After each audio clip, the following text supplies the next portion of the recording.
저는 이 복음을 듣고 제 인생이 바뀌었습니다. 완전한 불신자 가정에서 아무도 저에게 답을 주지 않았는데 제가 겪고 있는 문제 속에서 갈등 속에서 어떤 한 목사님이 저한테 오셔서 이 복음 메시지를 저한테 전달해 주셨어요. 예수님을 영접하고 하나님의 자녀가 되고 교회를 다니면서 제가 가지고 있던 어릴 때의 상처와 갈등 그런 부분에 하나님께서 답을 주셨습니다. 그 형이 어느 날 제 책상에 오더니 제 CD를 보더라고요. 사는 말이 뭐 듣냐? 이거 내가 좋아하는 목사의 메시지라고. 형이 그러더라고요. 보더니 유광수? 이러면서 제 앞에서 CD를 팍 부러뜨리더라고요. 그러면서 야, 이딴 거 듣지 마. 그래서 아니 왜 그러냐고 형. 뭐 문제 있냐고. 그러니까는 여기 이단이야 이러더라고요. 그래서 그러면 형 이단이라면 내가 구원이 없다는 소리인데 사랑하는 형의 동생이 지옥에 가기를 원하지 않는다면 한번 설명해 달라고 제가 그랬어요. 그러니까 우리 형이 이제 그럼 네가 아는 복음 한번 나한테 설명해 봐 이러더라고요. 저를 안 지 10년이 넘었습니다, 여러분들. 같이 살고 저가 복음을 이제 들으면서 그 누구도 저한테 복음 설명해 준 적이 한 번도 없거든요. 그 누구도 저한테 제 시달리는 문제가 뭔지 물어본 사람이 없습니다. 그러고 있다가 제가 이 복음을 받았어요. 이 복음을 받고 제가 인생이 변하니까 뭐 사람들이 주위에서 관심이 생겼는지 뭐 얘기를 하더라고요. 그 형이 이제 복음을 설명하라 그래서 제가 뭐 그 똑똑한 사람 앞에서 뭐 제 지식을 잘난 척 하겠습니까? 그래서 제가 제 간증을 했습니다. 어렸을 때부터 우리 부모님들 문제 속에서 상처 속에 있다가 이 복음을 받게 됐고 이 복음 때문에 내가 살았다 형. 그래서 이 복음을 들으면서 내 인생에 답을 얻고 지금 이제 하나님께 영광 돌리며 살고 있다. 그래서 난 너무 감사하다. 이 복음 메시지가 틀렸다면 난 사람들이 틀린 말을 믿고 그러면 난 어쨌든 이 복음 메시지 난 지속하겠다. 형이 제 복음 메시지를 쭉 들으면서 그래 뭐 기본은 잘 알고 있네 이러더라고요. 틀렸다는 소리는 안 하더라고요. 기본은 잘 알고 있네 이러면서 뭐 다른 얘기를 쭉 했는데 성경적인 이 복음 메시지가 다락방을 통해서 저에게 전달됐고 이 시대에 전달되고 있습니다. 그 복음 메시지를 붙잡고 제가 살았고 저는 이 복음이 선포되는 사람들이 살아나는 걸 체험했습니다. 한 가지 확실한 건 이 복음 메시지는 틀리지 않다는 거죠. 다락방에 하나님이 주신 성경적인 이 언약의 메시지가 우리 영혼을 살리는 것 그리고 또 우리 가족을 살리는 것 죽어가는 모든 현장을 살린다는 것은 변변한 사실이 아닙니다. 이 언약을 여러분들이 정말 언약 앞에 붙잡으셔야 돼요. 사람 말을 듣지 마시고 환경에 속지 마시고 복음을 붙잡으셔야 됩니다. 복음을 붙잡는다면은 그 어떤 것도 우리가 뛰어넘을 수 있는 답을 얻게 되실 것입니다. 오늘 말씀 제목이 초월하는 영적 상태입니다. 예수님께서 질문하십니다. 사람들이 날 누구라 하더냐? 그러니까는 제자들이 세례 요한 같습니다. 엘리야 같습니다. 예레미야라 합니다. 선지자 중 한 명이라고 합니다. 라는 대답을 해요. 예수님은 그 답을 듣고 그럼 너희들은 나를 누구라 하느냐? 이때 시몬 베드로가 대답하기를 주는 그리스도시요 살아계신 하나님의 아들이십니다. 라고 대답합니다. 예수님이 도덕적인 면도 보여주시고 종교적인 면도 가지시고 신비적인 면도 있으십니다. 하지만 예수님이 오신 그리스도의 궁극적인 목적은 예수가 그리스도 되심으로 인간이 해결하지 못하는 그 문제를 해결해서 오신 것입니다. 모든 것을 복음의 관점으로 본다면 하나님께서는요 초월하는 응답을 주실 것입니다. 합독하시겠습니다. 십자가의 도가 멸망하는 자들에게는 미련한 것이요 구원을 받을 우리에게는 하나님의 능력이라. 십자가의 도는요 다른 기준을 가진 사람들에게는 미련하게 보입니다. 어떻게 보면 다른 사람들이 저를 보면서 미련하게 볼 수도 있어요. 우리 교회를 보면서. 하지만 그리스도 언약은 구원받은 자에게는 하나님의 능력이십니다. 여러분들. 하나님의 방법은 베드로를 찾아오셔서 너 왜 나 3번 부인했어? 네가 나를 그렇게 배신할 수 있어? 내가 그렇게 내 오른손 제자로 키워놨더니 나를 배신해? 그런 질문하지 않으셨어요. 네가 나를 사랑하느냐? 질문하십니다. 하나님의 방법은 그리스도이십니다. 그 그리스도 언약을 붙잡으면 우리에게는요, 생각지도 못한 상상을 초월하는 하나님의 능력이 증거로 나타나게 되어 있습니다. 하나님의 능력이 어떻게 나타나겠습니까? 바로 절대 불가능을 절대 가능케 하는 하나님의 능력이 나타나게 되어 있습니다. 그래서 너는 뭐냐 물어봐요. 난 BK다 그랬다. BK, 불신자 킷. 약간 이랬던 제거든요. 뭐 어디 낄 수가 없어요. 뭐 어디 가면 다 배경 있고 다 있는데, 그랬던 제가 하나님 자녀가 되고, 그렇죠? 어떻게든 내 힘을 한번 살아보겠어. 난 성공할 거야.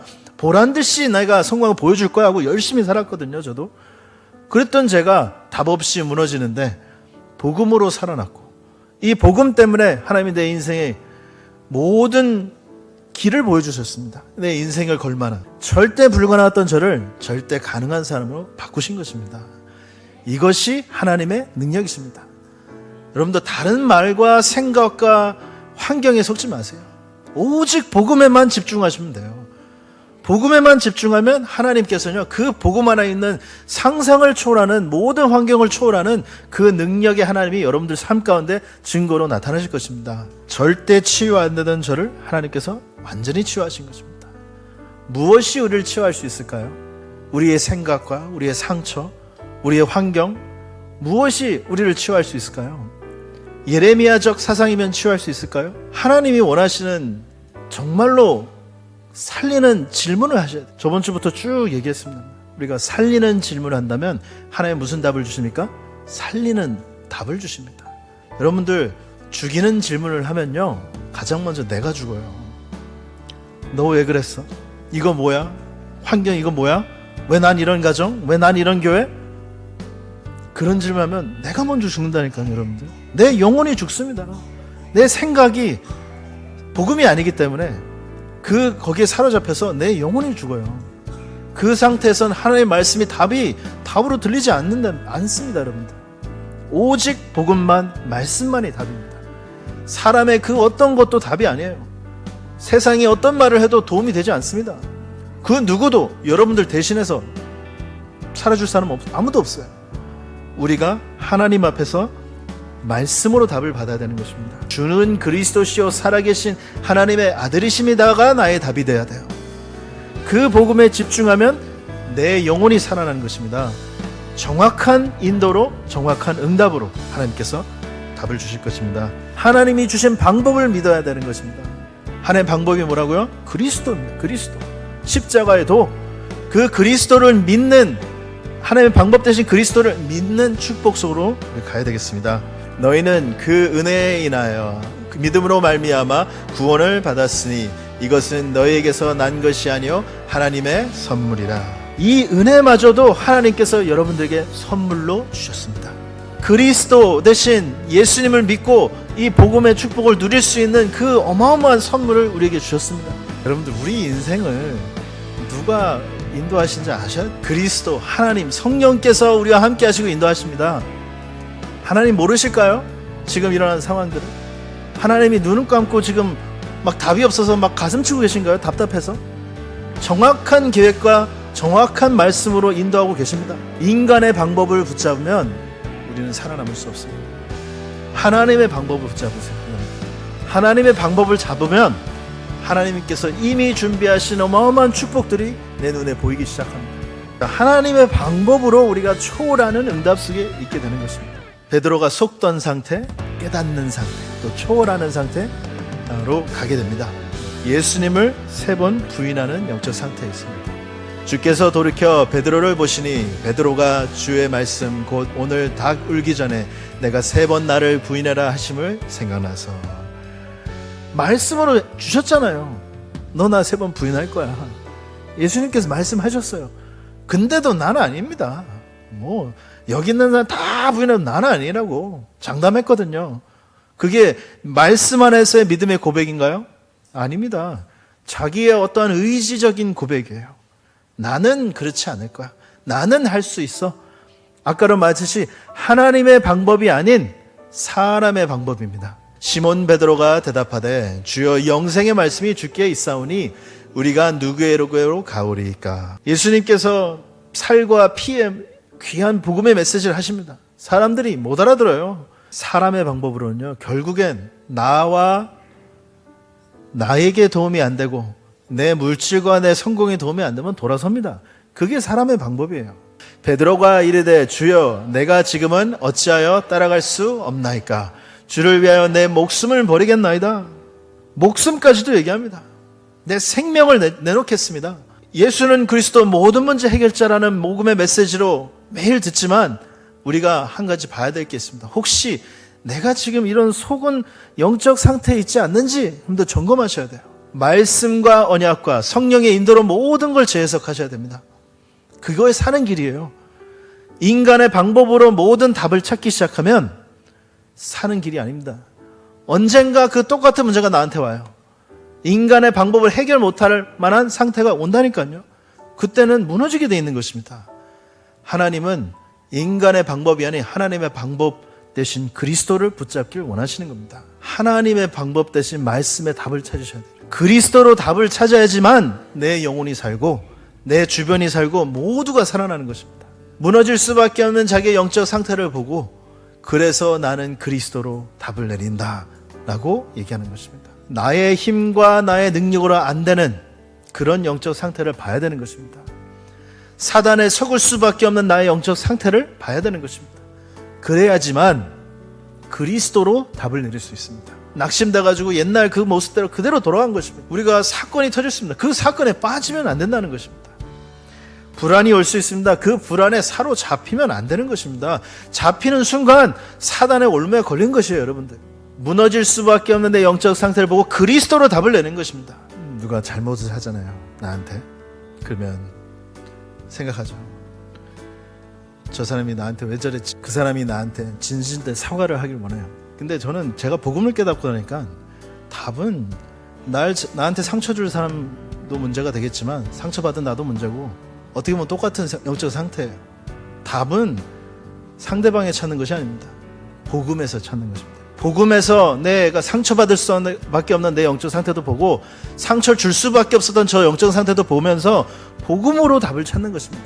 속을 수밖에 없는 나의 영적 상태가 베드로의 상태였습니다.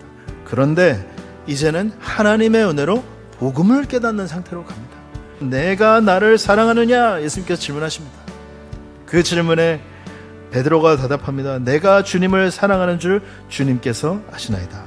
예수가 그리스도이신 그 답과 결론을 내리라고 3번 질문하신 것입니다.